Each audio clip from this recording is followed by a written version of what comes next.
This video for you Block 6 students is going to go over the quiz. After that, I'm going to give some extra practice problems. You guys should have gotten back your quiz right now. If not, ask Ms. Lucente or Ms. Scarupa or whoever is in here to please get back the quizzes. Number 1, ask you to simplify the expression using exponents. This one, for some reason, you guys thought it would be a good idea to cross multiply. You don't cross multiply with a fraction. You cross multiply proportions, equations. You cross multiply when it's A over B equals C over D, or that's cross multiplying. This is not cross multiplying. And then when you guys did cross multiply, I still don't know how you got pluses. I don't know where the plus signs came from. This is all multiplication. Multiplying, multiplying, multiplying, multiplying, multiplying, exponents is multiplying, multiplying. There's no addition or subtraction. You shouldn't have magically come up with plus signs. If you did anywhere at any time, you did something incorrectly. Fractions are easy, just multiply straight across. 4 times 2 is 8. Let me put these in alphabetical order, as we've mentioned several times, that way they're easier to simplify. C cubed D over, in alphabetical order, C squared D to the 5th. That's all I'm doing. I'm just putting them in order. I'm just multiplying straight across. This is one big fraction. Now the 8 is going to stay because there's nothing to cancel with. Let's do it individually. Are there more C's on top or bottom? Top by just one of them. This 2 takes out 2 of those. Are there more D's on top or bottom? Bottom by 4. And this is what the fraction should be. That's it. It's totally overthought a lot of these. Number 2 is a better question. I'm going to make it even bigger so you guys can see it. I'll make it bigger over here. It was 2w to the negative 4 x to the 5th all over y to the negative 2. And this whole thing was raised to the second power. There's several ways you can approach this problem. You could take what's negative at the top, move to the bottom, what's negative at the bottom, move to the top. What some of you probably did first, and this is okay, this is another good strategy, is, for lack of a better word, quote-unquote, distribute the 2. You can do this because this is a monomial. You cannot do it if it's a binomial. You can't quote-unquote distribute. You'd have to do 6x plus 3 twice and then distribute. But since it's a monomial, you can quote-unquote distribute. This is, so x to the 5th becomes x to the 10th. Y to the negative 4 times 2 becomes y to the negative 8. Y to the negative 2 down there, negative 2 times 2 is, excuse me, this is a W, not a Y. Erase that. There's a W. W to the negative 8 and Y to the negative 4. What many of you forget is that 2 is its own independent base. It's 2 to the 1st power. So it's 2 squared. Now let's say you had forgotten to do that. Let me bring up the other problem you guys did. Even if you forgot to do 2 squared, which we should have remembered to do. X to the 10th stays. I agree that y to the 4th comes up, but for some reason you guys, when you brought the w to the 8th to the bottom, you thought the 2 should come also. It doesn't. The 2 does not have a negative exponent. The 2 right now has an exponent of 1. It's a positive exponent. It shouldn't have moved. Everyone with a 2 in the denominator moved the 2 when you shouldn't have moved the 2. The 2, while it's next to the w, does not also have a negative exponent. It's a 1. Or really, I mean, it should have been 2 anyway, because 1 times 2 is 2. And now you definitely would have known that 2 squared, or 4, should have been the numerator. So this 2 definitely should never have gone to the denominator. It should have been 2 anyway. It should have been 4. This should have been your answer. 4x to the 10th, y to the 4th, over w to the 8th. Very few of you made the mistake on number 3 that I said to watch out for after I warned you in the middle of the quiz, but some of you did it anyway. This is subtraction. You guys are so jazzed up. You tried to distribute. You shouldn't have done that. It was just subtraction. Most of you got this correct, 2w to the 4th plus 4, but those that didn't forgot that you're subtracting not only the 5w to the 4th, but you're also subtracting the 10, and then negative is a positive. 2w to the 4th minus 5w to the 4th is negative 3w to the 4th, and a 4 and a 10 is plus 14. To quickly do 4 and 5, because they will not be on your test, scientific notation will not be on your test. 2.2 times 3 is 6.6, times 10, so then you can just add the exponents. 4 plus 5 is 9. This is in scientific notation. 6.6 divided by 2 is 3.3. And times 10 to the exponents, now subtract 8 minus 5 is to the third power. That is written in scientific notation. If you want to do some extra practice, here's number 1. Mix it up a little bit, do a couple different ones. Here's number 1. Pause it.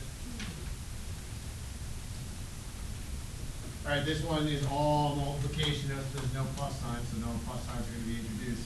This is one term, this is one term, so for lack of a better word, we can quote unquote distribute. It's 5 squared w to the 6th x to the 4th.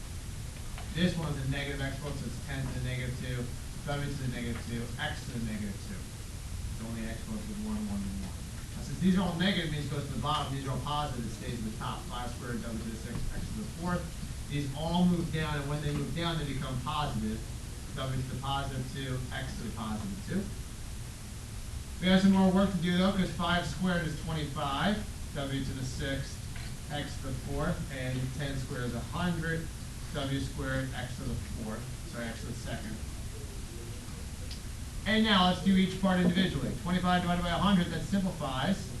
Coefficients behave normally. It's not 1 over 75, or it's not 75, it's 1 over 4. Are there more w's on top or bottom? Top by 4. Are there more x's on top or bottom? Top by 2. So you can have the 1 times that, or you can really just make it w to the 4th, x to the 2nd, all over 4. Try number 2. I'll pause it. This should be a relatively easy one. 8 to the 3rd times 8 to the 1 times 8 to the 7th is 8 to the 11. Should be a relatively easy one. Don't make it 64 or 216. It's just the same base 8.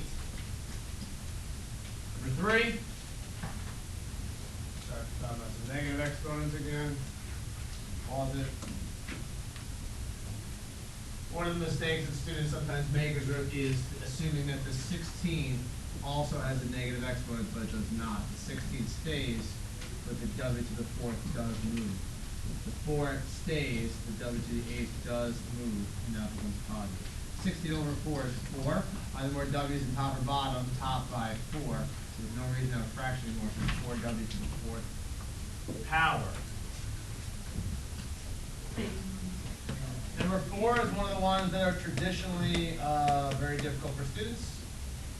There's the whole fraction thing. Pause it. This is one of the questions, again, where students get wrong quite a bit because they panic. Just put this over 1 and then multiply straight across just like on the quiz. 1 times 7q to the 5th is 7q to the 5th. Set 3q to the negative 3rd times 1 is 3q to the negative 3rd. Now they're in the same fraction. The only difference is this has to move to the top. So 7q to the 5th, q to the 3rd moves up. Remember that the 3 stays. This is 7q to the 8th all over 3. And 7 over 3 doesn't simplify any further. It does now become 4. Coefficients behave normally. Exponents follow different rules. Number 5. Know that there's a negative base, not a negative exponent. Pausing it.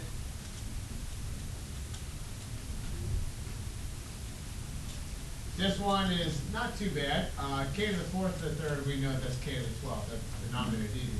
But negative to the 3rd, remember we want not only 3 2's, we want 3 negatives also. So we want negative 8 over K to the 12th. We could put negative 8 over K to the 12th with a negative on the side. Remember that's negative. This would be different if this were a 4. If that were a 4, then of course this is K to the 16th, and this is 2 to the 4th power is 16 also, but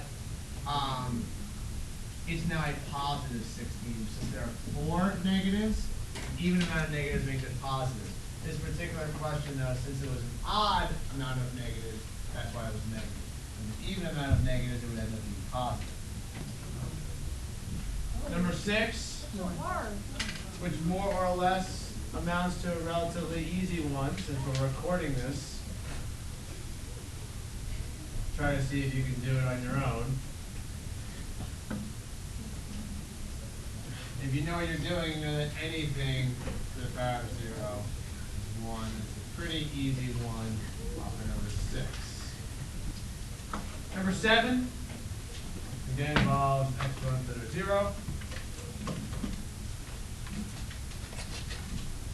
This one follows the fact that we have a power of 0, but it's a little bit different.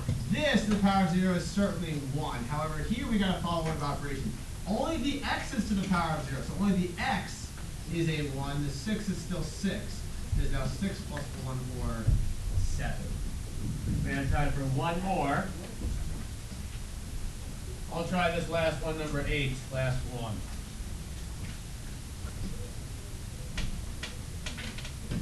I'm going to go over this very quickly. Anything to the power of 0 is 1, so that sort of goes away. This is now 3 to the negative 2, x to the negative 2, y to the negative 4 as the numerator. We're going to quote-unquote distribute x, y to the third. When they move things where they need to be, all this stuff is going to move. So it all goes to the bottom. I have 1 in the numerator. 3 squared x squared y to the 4th times the x, y to the 3rd that was already there. This is now 1 over 3 squared is 9. X to the 3rd, y to the 7th. Last thing I want to quickly show you is what happens if we have something like this, 0 to the negative 3, which is a question that you guys saw in the diagnostic. Negative exponent means it moves to the denominator. Now it's positive. 0 to the 3rd power is 0 times 0 times 0, which is 0, and we know that dividing by 0 is called undefined. So keep in mind if that sort of thing shows up, the answer is undefined.